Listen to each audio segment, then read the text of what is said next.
Naam, jengo ambalo liko na hatari ya kuporomoka maeneo ya bondeni kubomolewa kesho. Hii ni baada ya gavana kuweza kuelezea mikakati ya kubomoa jengo hilo hapo kesho. Wengi wakazi ambao wanaishi kwenye maeneo karibu na hapo waweze kugura maeneo hayo. Kazi wenyewe kilomita 1.2 1.2 kilomita kutoka hiyo nyumba kwenda sehemu zote ni lazima kutakuwa na evacuation.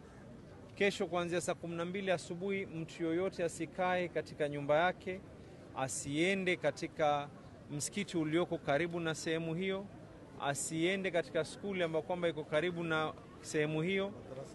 Madrasa, watu wasiende makazini. Kilomita 1.2 inamaanisha ni kuanzia hapa kwenda mpaka Markiti, kuanzia hapa kwenda mpaka sehemu ya Pakistani, kuanzia hapa upande huu mwingine inafika mpaka sehemu ya City Blue kwa sababu ya bahari. Kile nitawaomba ni lazima tufanye mpango, watu wote will have to vacate. Hii haitodhuru nyumba yako, lakini ule mtikiso ambao kwamba utakao kuweko utasababisha athari ya masikio yako. Kila ukiwa karibu, wale wanaofanya kazi hii wanavaa vitu ambao kwamba vinawastiri na sio pamba ukasema kwa unaenda kujieka. Pili, lile vumbi litakalotoka, haswa mtu mwenye mtoto, mtu mzima, litaanza kudhuru mapafu yenu. Tatu, kuna uwezekano, hii ni bomu, jumba hata likianguka kuna uwezekano chuma, mawe kuweza kuruka. Ikiruka kuna uwezekano wa kuweza kukupiga wewe kwa sababu ulikuwa pahali ambapo kwamba inafika. Hatutaki kupata athari zaidi. Tumefahamikiana, sio?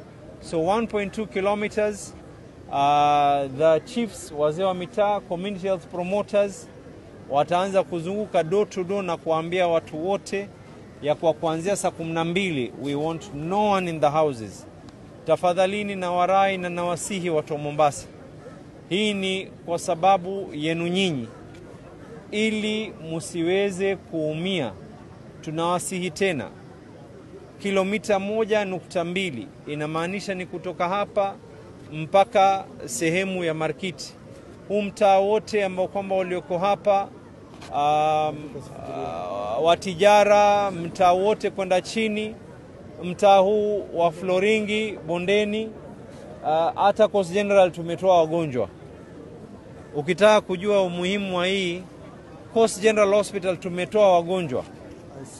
Wale wagonjwa walolazwa katika ICU pia leo wanatolewa, wanapelekwa katika ICUs nyingine.